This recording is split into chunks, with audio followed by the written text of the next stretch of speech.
Good morning guys. Ito nga po pala yung mga kaganapan sa araw na to. Nasiraan nga po pala kami ngayon ng dryer. At natambakan ng maraming damit, charot. Bago nga po ang kaganapan, ayan nga po.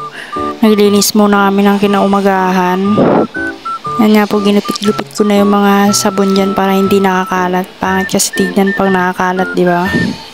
Kala na namin dyan guys, wala kaming customer. Kala namin, unti lang customer namin. Kasi yung nakaraang linggo, unti lang talaga ang customer namin. Tapos yung pagdating ng tanghali, boom, ayun. Ang dami ng customer.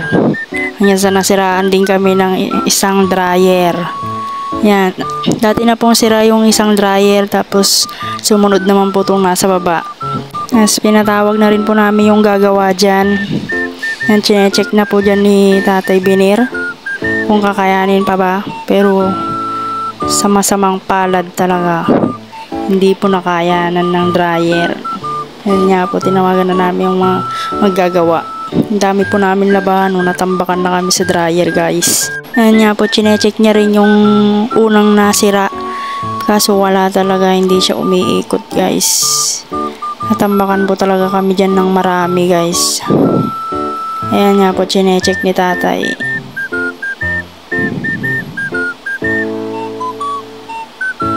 Wala po talaga, hindi po talaga umikot guys. Hindi po talaga umiikot. Hindi po siya nagdra-dryer, hindi po siya naiikot. Natapos na po namin pinatingin dyan, pero hindi po nila ginawa kasi motor daw po yung papalitan, nasira daw po yung motor niya. Kaya papalitan po bukas. Bukas po nila gagawin, kaya natambakan kami yan guys. Alas 8 na.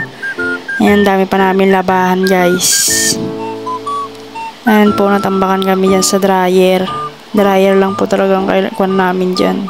Yan nga po, salamat po sa panonood. Bye.